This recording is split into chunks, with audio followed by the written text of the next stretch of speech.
আপনি দেখছেন সেদিকে ফেসবুকে দেখছেন ঝিনাইদহ একজন বক্তব্য দিতে এ ছাড়া আর কোনো থাকবে না। ফেসবুকে সব সংবাদ নিয়ে টানাটানি করা যাবে না। না বক্তব্যটা আমি যে এখন বক্তব্যটা আপনাদেরকে দাওয়াতটা দিচ্ছি এটা নিয়ে আমাদের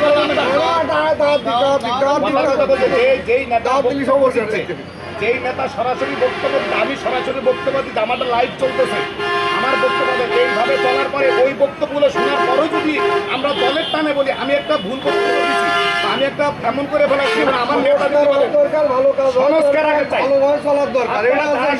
এই তিন দাবির পক্ষে আপনি আসেন, এই দেশের বড় বড় রাজনীতি নেতারা কি এই সংস্কার রাষ্ট্র সংস্কার হোক এই বক্তব্য দিচ্ছে আপনাকে? তারা আগেই ভোট চাচ্ছে, ভোট ভোট ভোট শুধু ভোট ভোট কিছে 53 বছর ভোট হয়েছে, কি পাইছেন ভোট করে? ঠিক আছে, কি কইছেন ভোট করে? আগে সংস্কার করেন, আইনগুলো সংস্কার করেন, লিগ্যাল হওয়া দরকার। এই তো সঠিক কথা হওয়া দরকার। সঠিক চালালে সারা দেশে খাজিয়ে বেড়ে নীতি নীতি নিয়ে গেলে হবে না। আল্লাহ কবুল করুন। আমরা ভোট করব নাকি? লিগ্যাল 53 বছর পর্যন্ত ভোট দিয়ে যারা ক্ষমতায় গেছে, আপনি বলেন তারা ক্ষমতাতে টেনে বাদে কারণ নামাইছেন?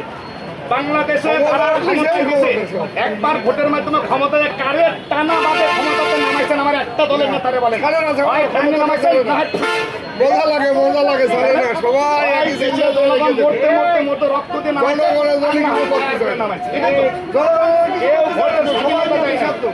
ক্ষমতায় গেছে সেই স্বাধীনতা হারাই ফেলাইছে, সেই স্বাধীনতা তারা হারতে নিয়েছে।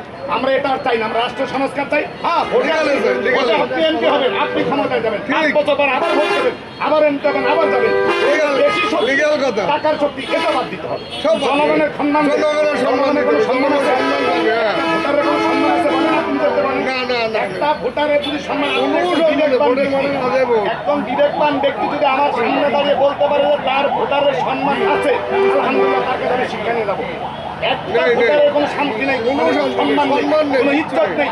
সম্মান ইজ্জত আপনি কখন একজন এমপি হওয়ার পরে যখন আপনি একটি বাড়িতে যাবেন তখন আপনার সম্মান। একটা ভোটের জন্য আপনার বাড়িতে যেটা সম্মান নয়, একটা ভোটের জন্য পানি খাওয়া যেটা সম্মান নয়, এটা আপনাকে কিনে নিছে। সম্মানটা এমপি কখন দিবে? এমপি হয়েছে, মেয়র হয়েছে, তার ঘরে দরজায় যাবেন, তার ঘরে দরজা উন্মুক্ত থাকবে, সম্মানের সাথে বসাবে, আপনারা চা খাওয়াবে, আপনার কথাটা শুনবে শুনবে, সেই দিকে সব দিকে আগাবে, এটাও সম্মান।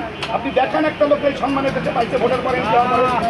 দেখেন এদেশের মেয়র ছিল, একদম মেয়র ছিল, একদম মেয়র ছিল না, তার ধারে কাছে ভিড়তে পারছে না। মেয়র এটা এমপি জনগণের খেদমত করবে, এটা জনগণের ভোটে ভোটান্বিত হইয়া এরা বউ ছেলে মেয়ে নর্তকীদের আনন্দ করে। এটাই এদেশ।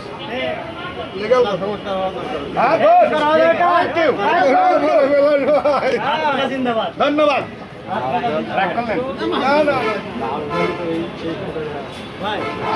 আমার ঘরে